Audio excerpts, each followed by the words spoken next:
दोस्तों नमस्कार। जैसा कि आज क्लास नाइन्थ का पहला चैप्टर है, चैप्टर पहला है जिसमें हमने पढ़ेंगे एक्सरसाइज 1.1 आज पूरा पढ़ेंगे, जिसमें कि हमने पहली सवाल, दूसरी सवाल और तीसरी और चौथी सवाल लिया है, जिसको हम हल करेंगे। ये क्लास 9 का चैप्टर फर्स्ट है और इसका नाम होता है संख्या पद्धति यानी नंबर सिस्टम। इस सवाल को हम हल करेंगे और देखेंगे आगे कैसे लगता है। सबसे पहले सवाल है, क्या शून्य एक परिमेय संख्या है? क्या शून्य एक परिमेय संख्या है? तो बताइए, शून्य एक परिमेय संख्या है? तो परिमेय संख्या होने के लिए तीन शर्त चाहिए। कितनी शर्त चाहिए? तीन शर्त चाहिए। अगर तीनों शर्त पूरा हो गए तो परिमेय संख्या है, नहीं तो नहीं है। परिमेय संख्या होने के लिए P बटे Q का रूप होना जरूरी है। P बटे Q का रूप होना जरूरी है।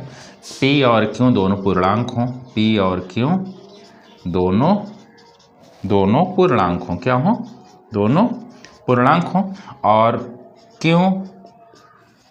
0 के बराबर नहीं होना चाहिए। तो देखते हैं, अब हमारा जो सवाल पूछ रहा था, तो क्या शून्य एक परिमेय संख्या है? तो शून्य को हम देखते हैं, इसके नीचे एक लिख सकते हैं, यानी P बटे Q का रूप हो जा रहा है।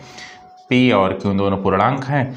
Q बराबर 0 नहीं है, इसका मतलब है हाँ शून्य एक परिमेय संख्या है। हाँ, शून्य एक परिमेय संख्या है, क्योंकि शून्य को P बटे Q के रूप में लिखा जा सकता है। P और Q दोनों पूर्णांक हैं। Q बराबर 0 नहीं है, इसलिए शून्य एक परिमेय संख्या है। क्या इसे P बटे Q के रूप में लिखा जा सकता है? हाँ, शून्य को P बटे Q के रूप में लिखा जा सकता है। जैसे 0/1, जहाँ P और Q दोनों पूर्णांक हैं और Q बराबर 0 नहीं है। ये बात हुई, ठीक है। तो पहले सवाल यही हुई कि क्या शून्य एक परिमेय संख्या है? हाँ, शून्य एक परिमेय संख्या है। क्या इसे P बटे Q के रूप में लिखा जा सकता है? हाँ, शून्य को P बटे Q के रूप में लिखा जा सकता है। जैसे 0/1, जहाँ P और Q दोनों पूर्णांक हैं और Q बराबर 0 नहीं है, ठीक है। ये एक सवाल हुई। दूसरी सवाल चलते हैं। अब दूसरी सवाल देखेंगे बच्चों। दूसरी सवाल में कहा है कि 3 और 4 के बीच 6 परिमेय संख्याएं ज्ञात करिए। कितनी परिमेय संख्याएं ज्ञात करनी है? 6 परिमेय संख्या 3 और 4 के बीच। तो सबसे पहले अगर किसी परिमेय संख्या को ज्ञात करना है, किसी परिमेय संख्या के बीच परिमेय संख्या को ज्ञात करना है, तो सबसे पहले हर को बराबर कर लेना है। क्या कर लेना? हर को बराबर। देखते हैं इसमें हर बराबर है कि नहीं। हम 3/1, हाँ ठीक, इसमें और 4/1 ऐसा लिख सकते हैं। तो हमको 6 परिमेय संख्या निकालनी है। कितनी परिमेय संख्या निकालनी है? 6। जितनी परिमेय संख्या निकालनी है उससे अगर हर बराबर है तो जितनी परिमेय संख्या निकालनी है उससे एक ज़्यादा से दोनों संख्या में ऊपर नीचे क्या कर देते हैं? गुना कर देते हैं। क्या कर देते हैं? गुना। तो 6 है तो हम 7 से गुना कर दे रहे हैं। तो 3 × 21/7 और 4 × 28/7 के बीच के बीच 6 परिमेय संख्याएं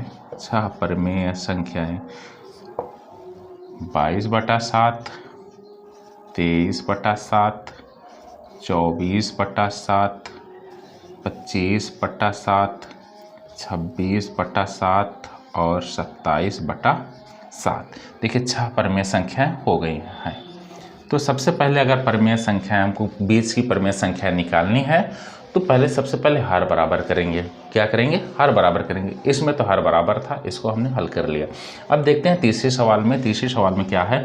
3/5 और 4/5 के बीच 5 परिमेय संख्याएं निकालनी है। कितनी परिमेय संख्या निकालनी है? 5। तो हल करते हैं, देखते हैं हर बराबर है कि नहीं। 3/5 और 4/5, 3/5 और 4/5 यानी दोनों में हर बराबर है। क्या है? दोनों में हर बराबर है, तो हमको कुछ टेंशन लेने की ज़रूरत नहीं। अगर हर बराबर नहीं होता यानी ये बराबर नहीं होता तो इसको पहले बराबर करते तब हम हल करते। तो देखिए हमको 5 परिमेय संख्या निकालनी है। अगर यहाँ 5 है, एक बढ़ा करके, जैसे यहाँ 6 था तो हमने 7 से ऊपर नीचे गुणा किया। यहाँ 5 है तो हमने 5 से ऊपर नीचे क्या करेंगे? दोनों में गुना करेंगे। 6 से करेंगे गुना, एक बढ़ा करके 6 से गुना, 6 से गुना, यहाँ भी 6 से गुना होगा, यहाँ भी 6 से गुना होगा। अब देखिए गुना कर दिए, 3 छंग 18, उसके बाद और 4 छंग 24/30 के बीच 5 परिमेय संख्याएं 5 परिमेय संख्याएं। अब आप ही देखिए 18 के बाद 19/30, 20/30, 21/30, 22/30, 23/30 और 24 तो है ये है। तो ये 5 संख्याएं, 5 परिमेय संख्याएं निकल आई है। यानी कहने का मतलब अगर बीच की परिमेय संख्या निकालनी है तो सबसे पहले हर बराबर होना चाहिए। हर नहीं बराबर है तो हर बराबर कर लीजिए। किसी भी तरह से हर बराबर करने का तरीका भी होता है। तो पहले हर बराबर कर लीजिए। हर बराबर करने के बाद 5 परिमेय संख्या निकालनी है तो 6 से गुना करिए। 6 परिमेय संख्या निकालनी है तो 7 से गुना करिए दोनों में। उसके बाद जो भी संख्याएं आएंगी वो आपकी बीच की परिमेय संख्याएं होंगी। आगे अब देखते हैं। आगे जैसा कि हम जानते हैं कि जो चौथी सवाल है इसमें है, क्या निम्नलिखित कथन सत्य है? क्या निम्नलिखित कथन सत्य है? यानी सत्य और असत्य हमको पता करना है। कारण सहित उत्तर दो। अगर सत्य है तब भी कारण बताइए, अगर सत्य नहीं है तब भी कारण बताइए। चलिए देखते हैं क्या है।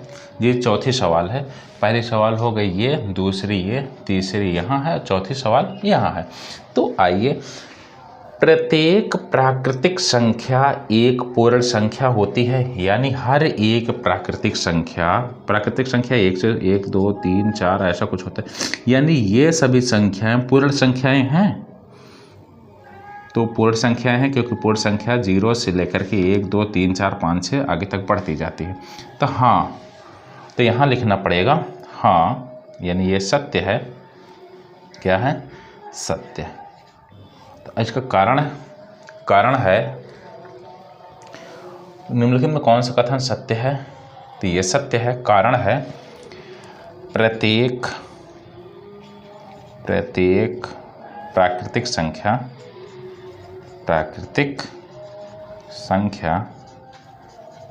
पूर्ण संख्या होती है।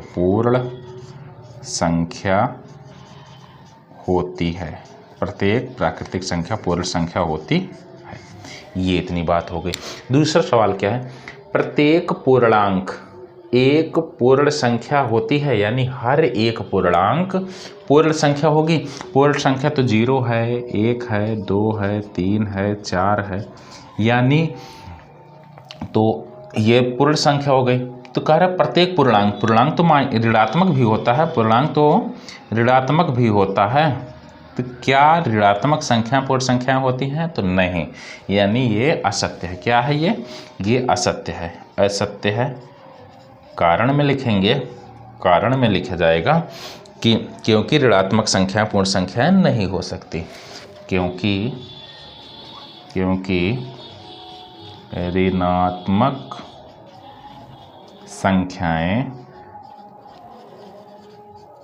पूर्ण संख्याएं नहीं हो सकती, ठीक है, नहीं हो सकती। तीसरा आपको कम दिखाई दे रहा होगा, हम अभी पढ़ दे रहे हैं। प्रत्येक परमेय संख्या पूर्ण संख्या होती है। क्या प्रत्येक परमेय संख्या पूर्ण संख्या है? परमेय संख्या तो भिन्नात्मक रूप होती है, तो पूर्ण संख्या में तो भिन्नात्मक नहीं होगा ना। तो देखिए हम देखते हैं, नहीं यानी नहीं। यहाँ भी नहीं से आप उत्तर दे सकते हो, यहाँ हाँ से उत्तर दे सकते हो।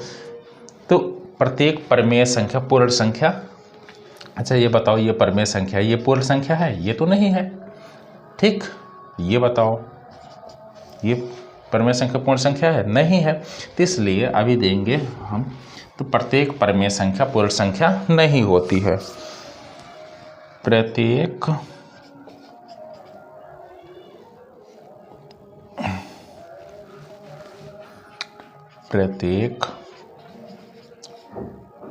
भिन्नात्मक परमेय संख्या पूर्ण संख्या नहीं होती है, पूर्ण संख्या नहीं होती है। प्रत्येक परमेय संख्या पूर्ण संख्या नहीं होती है। जैसे 5/8 आदि संख्या पूर्ण संख्याएं नहीं है। आदि संख्याएं पूर्ण संख्याएं नहीं है। आदि संख्याएं जो हैं ये पूर्ण संख्याएं नहीं है। इस प्रकार हमारा क्लास 9th का जो चैप्टर फर्स्ट का एक्सरसाइज 1.1 था संख्या पद्धति का यानी नंबर सिस्टम का, वो हल हो गया। पहला सवाल था क्या शून्य एक परमेय संख्या है? तो हाँ, शून्य एक परमेय संख्या है। क्या इसे p/q के रूप में लिखा जा सकता है? हाँ, शून्य को p/q के रूप में लिखा जा सकता है, जैसे कि हमने यहाँ लिखा हुआ है।